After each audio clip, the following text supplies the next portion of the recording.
Shareholder protection is a phrase that, as a business owner, you might have heard mentioned before, possibly as part of a wider conversation about the need for a shareholder agreement.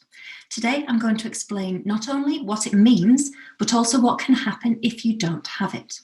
Essentially, shareholder protection, or partnership protection if you trade as a partnership, is used when a business owner dies or becomes seriously ill.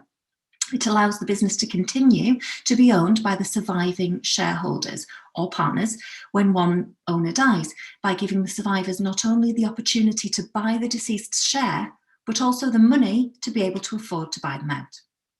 This money is provided in the form of life cover, which pays out on death or potentially serious illness.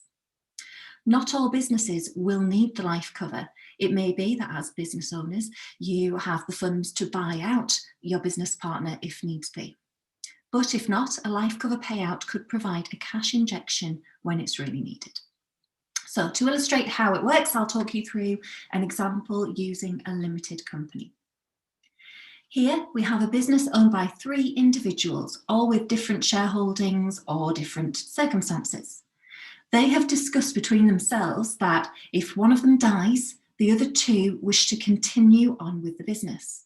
But they also want to make sure that their family gets a fair payout based on their share of the value of their business if they die. So, without a formal arrangement in place, what happens if one of them dies? In each case, their family, be it parents or spouse, inherits their share of the business. That also means that they will take on their share of future dividends as well. This clearly isn't what the business partners had discussed, but with no formal arrangement in place, this is what will happen. It should also be noted that in example B, as this person wasn't married, in the absence of a valid will, his partner will receive nothing at all and his business share passes to his parents. So the survivors are now in a position where they're in business with the family of their former business partner. So what are their options from this point? First, they could leave the arrangement as it is, with a drain on dividends and potentially a change in the dynamic as new parties enter their business. They might consider switching off dividends to protect their profits from going to the new shareholders.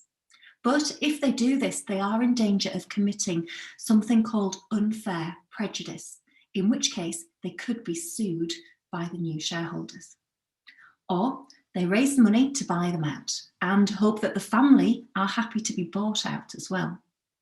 The easiest thing would have been to have shareholder or partnership protection in place to allow the survivors to buy out the family and also to provide them with the funds to do so. So, in summary, shareholder protection provides a clean break for the family and also allows the remaining business owners to keep control of the business going forward. It arranges for the beneficiaries of the estate to receive a lump sum and allows a fair value for that to be preset by the owners in advance.